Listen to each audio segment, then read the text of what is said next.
Hello there. Good morning. I am in my backyard garden. I'm reading from the Bible.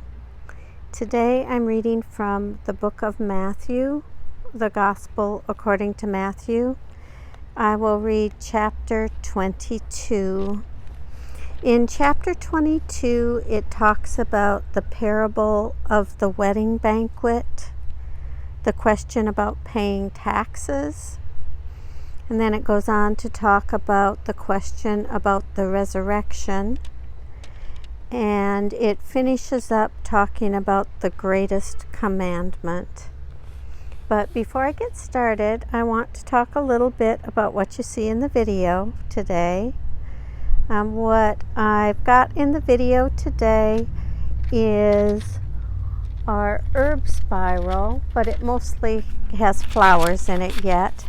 It has the cold, hardy flowers, and they'll stay with us for a month or so until it gets really warm out, and then the heat will make them wilt away.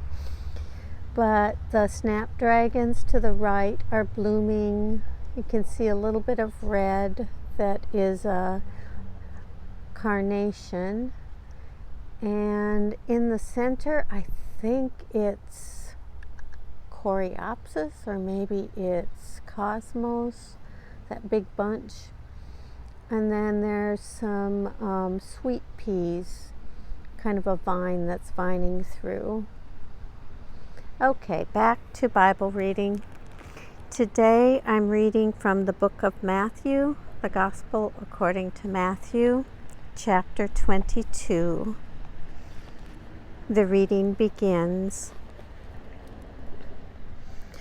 Once more Jesus spoke to them in parables, saying, "The kingdom of heaven may be compared to a king who gave a wedding banquet for his son. He sent his slaves to call those who had been invited to the wedding banquet, but they would not come. Again, he sent other slaves, saying, 'Tell those who have been invited, look, I have prepared my dinner. My oxen and my fat calves have been slaughtered, and everything is ready. Come to the wedding banquet.' But they made light of it and went away, one to his farm, another to his business, while the rest seized his slaves, mistreated them, and killed them. The king was enraged. He sent his troops, destroyed those murderers, and burnt their city. Then he said to his slaves, 'The wedding is ready, but those invited were not worthy. Go therefore into the main streets and invite everyone you find to the wedding banquet.' Those slaves went out into the streets and gathered all whom they found, both good and bad. So the wedding hall was filled with guests. But when the king came in to see the guests, he noticed a man there was not wearing a wedding robe, and he said to him, 'Friend, how did you get in here without a wedding robe?' And he was speechless. Then the king said to the attendants, 'Bind him hand and foot and throw him into the outer darkness, where there will be weeping and gnashing of teeth, for many are called, but few are chosen.' Then the Pharisees went and plotted to entrap him in what he said.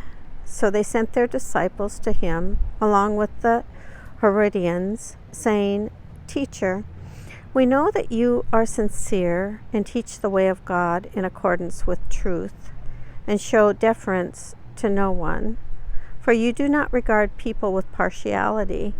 Tell us then, what do you think? Is it lawful to pay taxes to the emperor or not?'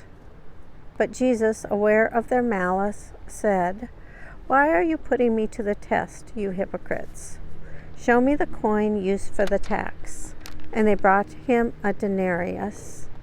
Then he said to them, 'Whose head is this, and whose title?' They answered, 'The emperor's.'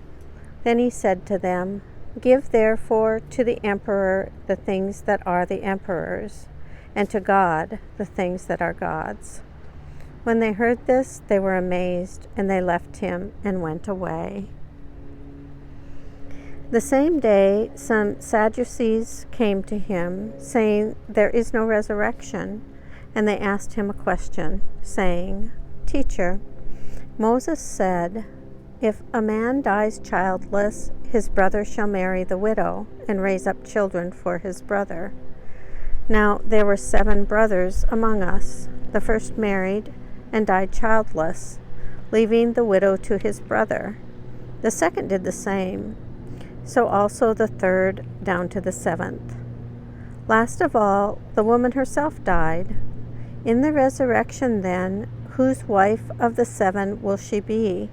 For all of them had married her."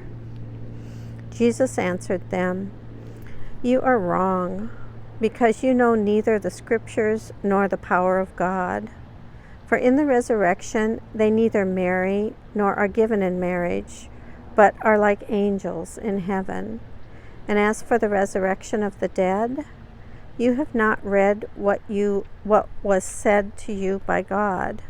I am the God of Abraham, the God of Isaac, and the God of Jacob. He is God not of the dead, but of the living." And when the crowd heard it, they were astounded at his teaching. When the Pharisees heard that he had silenced the Sadducees, they gathered together, and one of them, a lawyer, asked him a question to test him. "Teacher, which commandment in the law is the greatest?" He said to him, "You shall love the Lord your God with all your heart, and with all your soul, and with all your mind. This is the greatest and first commandment. And a second is like it. You shall love your neighbor as yourself. On these 2 commandments hang all the law and the prophets." Now, while the Pharisees were gathered together, Jesus asked them this question, "What do you think of the Messiah? Whose son is he?" They said to him, "The son of David." He said to them, "How is it then that David by the Spirit calls him Lord, saying, 'The Lord said to my Lord, sit at my right hand until I put your enemies under your feet'? If David thus calls him Lord, how can he be his son?" No one was able to give him an answer, nor from that day did anyone dare to ask him any more questions. Here ends the reading of Matthew chapter 22, the Gospel according to Matthew.